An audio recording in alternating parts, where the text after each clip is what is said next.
ఇప్పుడే అందిన వార్త, దేశమంతా షాక్. కోర్టు సంచలన తీర్పు అయితే కనుక రావడం జరిగింది. దానికి సంబంధించిన వివరాలు తెలుసుకుందాము. వీడియో పూర్తిగా చూడండి, అప్పుడే కంప్లీట్ ఇన్ఫర్మేషన్ అయితే అర్థమవుతుంది.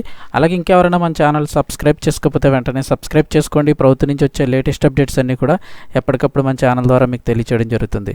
ఇంకా వివరాల్లోకి అయితే కనుక వెళ్ళిపోదాము. పశ్చిమ బెంగాల్ రాష్ట్రంలోని ఆర్జీకర్ మెడికల్ కాలేజ్ అండ్ హాస్పిటల్లో ట్రైనీ డాక్టర్పై అత్యాచారం. ఈ హత్యపై కోల్కతాలోని సేల్దాలో సెషన్స్ కోర్టు ఈరోజు జనవరి 18న సంచలన తీర్పు వెల్లడించింది.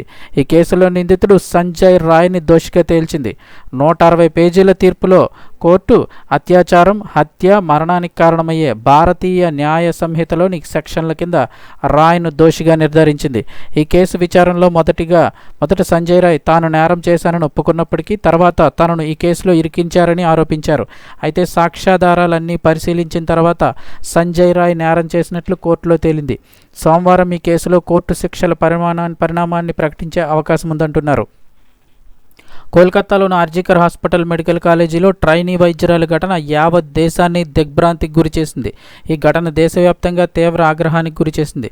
దీంతో వందలాది మంది ప్రజలు నిరసనలు చేశారు. కోల్కతా పోలీసులో పౌర వాలంటీర్గా పనిచేస్తున్న సంజయ్ రాయ్ గత ఏడాది ఆగస్టు 9వ తేదీన ప్రభుత్వ ఆసుపత్రి సెమినార్ హాల్లో వైద్యురాలిపై నేరానికి పాల్పడినట్లు అభియోగాలు మోపారు. ఈ కేసులో రాష్ట్ర ప్రభుత్వం సాక్ష్యాలు నాశనం చేసేందుకు ప్రయత్నిస్తోందనే ఆరోపణలతో కలకత్తా హైకోర్టు కేసును సిబిఐకి అప్పగించింది. సిబిఐ ఆగస్టు 13న 120 మందికి పైగా సాక్షుల వాంగ్మూలాలను నమోదు చేసుకుంది. 66 రోజుల పాటు జరిగిన విచారణలో సంజయ్ రాయ్ నేరానికి పాల్పడినట్లు తగినన్ని డిఎన్ఏ నమూనాలు, నేర ప్రాంతంలో దొరికిన వెంట్రుకలతో కూడిన నివేదికను కూడా సమర్పించింది.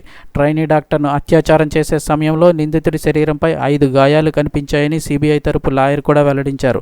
అంతేకాకుండా అతడు సెమినార్ హాల్ నుంచి నిష్క్రమిస్తున్నట్లు ఉన్న సీసీటీవీ ఫుటేజ్లో కనిపించకుండా పోయిన అతని బ్లూటూత్ నేరం జరిగిన ప్రదేశంలో దొరికిందని సిబిఐ సెల్దా కోర్టులో చెప్పారు.